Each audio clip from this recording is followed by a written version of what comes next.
Selamat pagi anak-anak. Ya, assalamualaikum warahmatullahi wabarakatuh. Bagaimana kabarnya hari ini? Alhamdulillah kalau sehat semua. Gimana? Sudah siap untuk belajar? Ya udah. Sebelum itu Ibu absen dulu ya.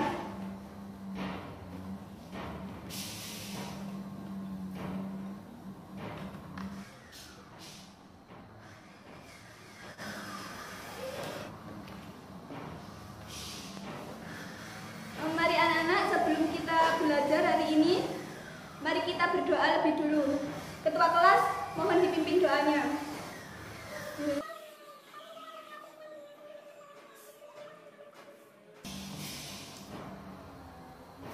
Ya, baik. Sebelumnya, Ibu mau mempersiapkan dulu.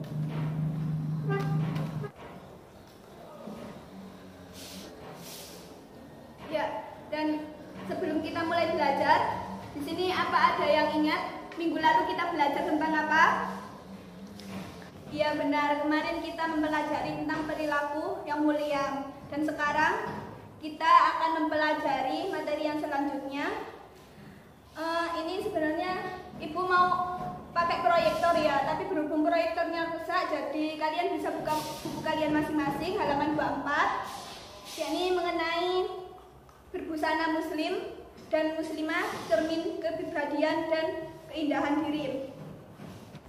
Ya, sebelum pembelajaran dimulai, Ibu akan menyebutkan tujuan pembelajaran kita pada hari ini. Ya, mengenai tema tadi ya, berbusana muslim. Yakni pembelajaran kali ini bertujuan yang pertama, terbiasa berpakaian sesuai dengan syariat Islam.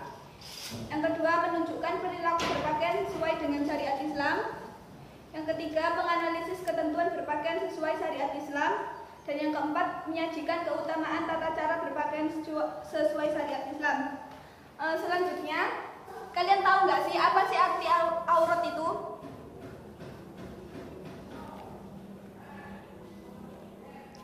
Ya, benar sekali. Aurat dalam bahasa ya ini berarti malu, aib, dan buruk. Sedangkan menurut istilah sendiri ini, aurat adalah batas minimal dari bagian tubuh yang wajib ditutupi karena perintah Allah Subhanahu wa Ta'ala. Ada yang tahu batasan aurat bagi wanita dan laki-laki? Ya, Dimas, silakan jawab. Ya, benar sekali. Jadi batasan bagi wanita itu adalah tadi yang Ibu sebutkan, muka dan telapak tangan, kecuali itu. Dan kalau bagi yang laki-laki itu batasnya dari pusar hingga lutut. Jadi dari yang Ibu jelaskan secara bahasa, jilbab yakni adalah sebuah pakaian yang longgar untuk menutup seluruh tubuh perempuan kecuali muka dan kedua telapak tangan. Tadi sudah Ibu jelaskan bolak-balik ya. Terus busana muslimah jadi ini dapat diartikan sebagai pakaian wanita Islam yang dapat menutup aurat yang diwajibkan agama untuk menutupinya. Gunanya untuk kemaslahatan dan kebaikan bagi wanita itu sendiri serta masyarakat di mana dia berada.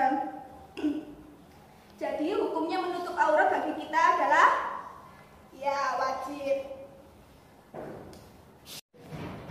Ya, dan selanjutnya itu di buku kalian kan ada firman Allah, ayat Al-Quran, Quran Surat Al-Ahzab ayat 59.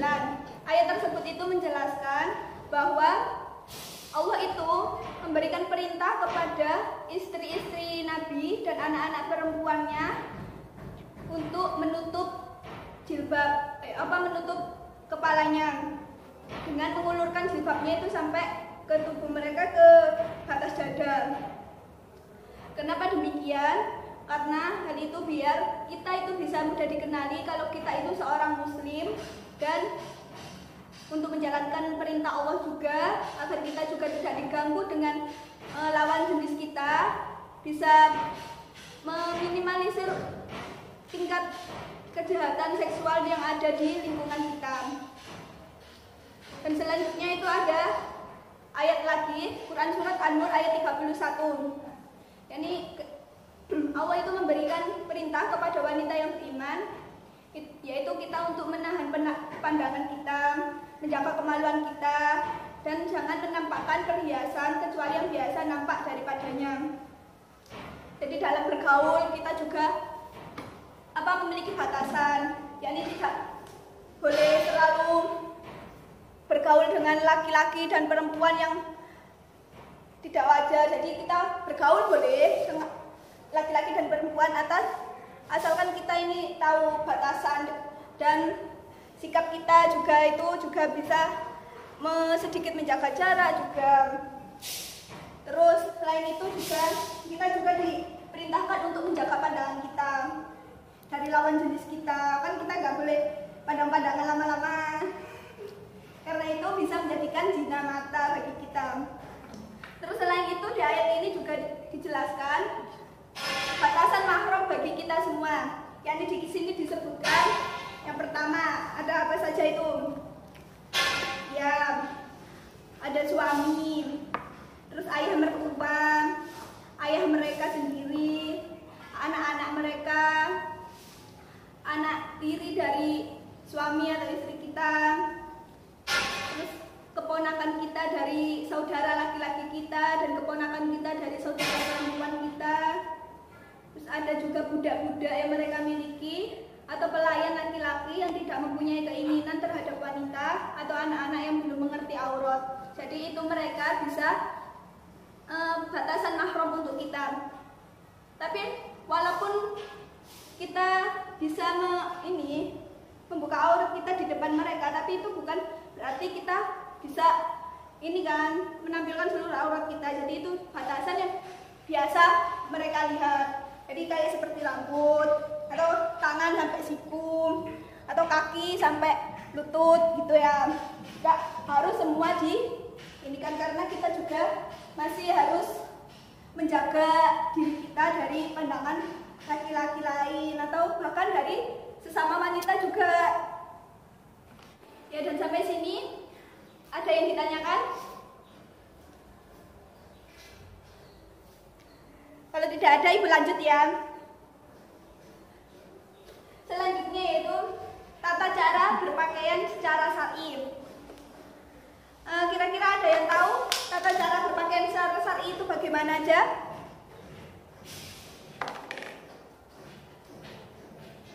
Coba Ibu tulis, kalian ikutin satu-satu ya.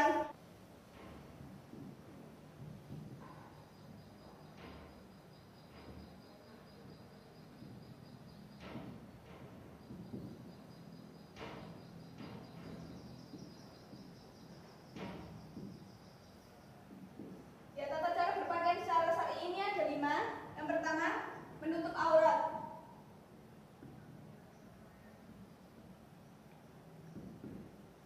Nah, ya jadi syariat untuk menutup aurat yang telah ada sejak zaman Nabi Adam dan Nabi Hawa ketika mereka mendekati pohon yang dilarang oleh Allah, yaitu pohon apa?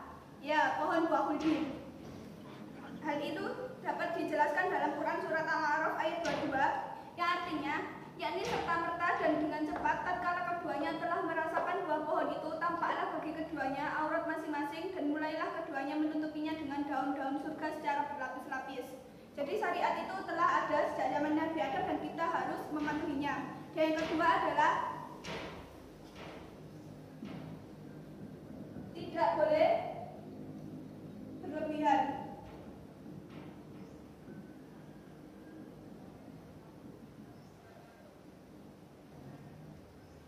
Ya, kita dalam berpakaian juga tidak boleh berlebihan. Ya, karena kesederhanaan dalam segala hal itu termasuk dalam berpakaian adalah bagian dari iman.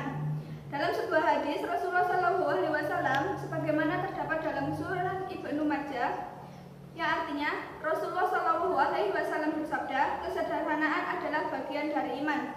Al-badadatu minal iman. Dan yang selanjutnya yaitu tidak transparan.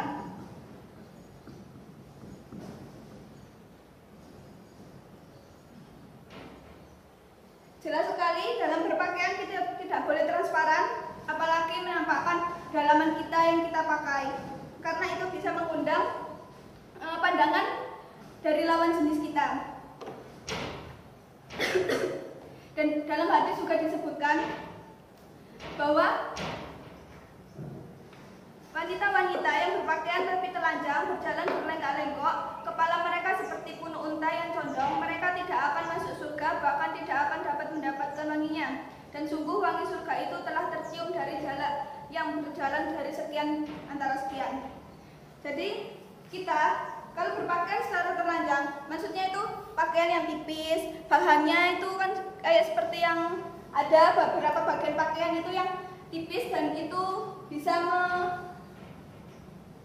melihatkan bentuk tubuh kita yang di dalamnya. Jadi itu dilarang.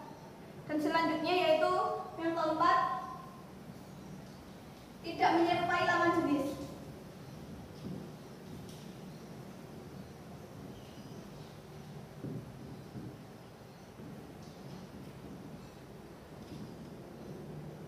Jelas sekali juga dilarang dalam agama kita.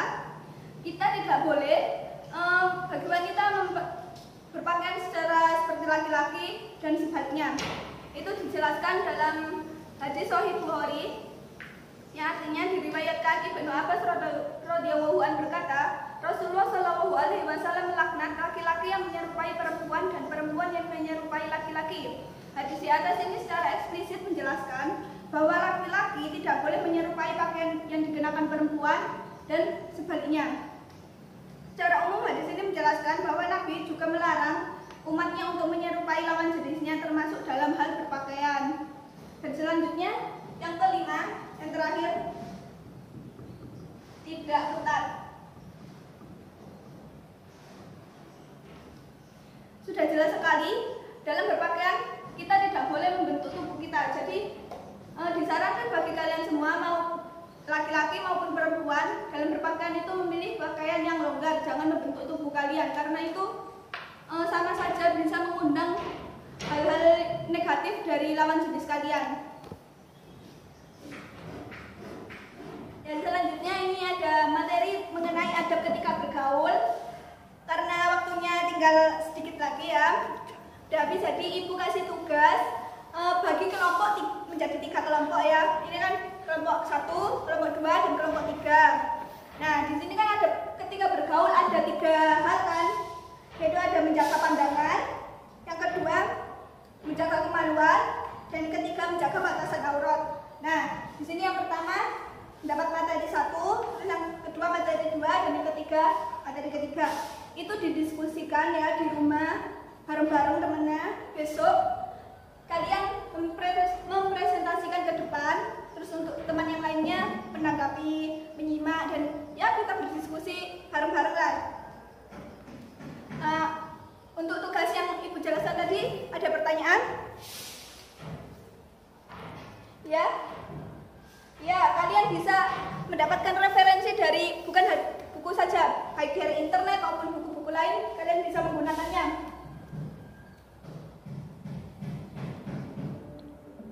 Oke, paham berarti semuanya? Ya, baik, terima kasih. Sekarang ibu simpulkan sedikit ya mengenai pembelajaran kita hari ini. Yakni yang pertama, kita itu diwajibkan untuk menutup aurat kita, menjaga pandangan kita, menjaga pergaulan kita sesama jenis maupun lawan jenis juga. Dan kita diwajibkan untuk menutup aurat itu agar kita bisa dikenali dan dibedakan kalau kita itu muslim, dan terus mendapat pahala di sisi Allah juga. Karena itu kita menjalankan kewajiban yang diperintahkan oleh Allah, terus menghindari diri dari perbuatan dosa dan maksiat juga. Terus yang selanjutnya ada mencegah gejolak syahwat dari lawan jenis maupun sesama jenis, terus menghindari fitnah juga, menunjukkan pribadi yang muslim yang sesungguhnya, karena pribadi muslim sesungguhnya kan menutup aurat seperti itu. Terus menjaga sesuatu yang spesial untuk pasangan. Terus yang selanjutnya ada mencegah kecemburuan dari pasangan. Karena ini Rasulullah SAW juga bersabda yang artinya sesungguhnya rasa malu dan keimanan itu selalu bergandengan kedua-duanya. Jika salah satunya diangkat, maka akan terangkat kedua-duanya. Hadis Sahih berdasarkan syarah Syekh Albani dalam kitab Adabul Mufrad. Ya cukup sekian, apa ada yang ditanyakan? Tidak ada ya, berarti sudah cukup jelas ya penjelasan dari Ibu. Mari kita tutup dengan doa. Ketua kelas bisa dipimpin doanya.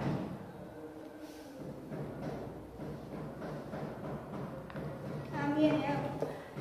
Selanjutnya, Assalamualaikum warahmatullahi wabarakatuh.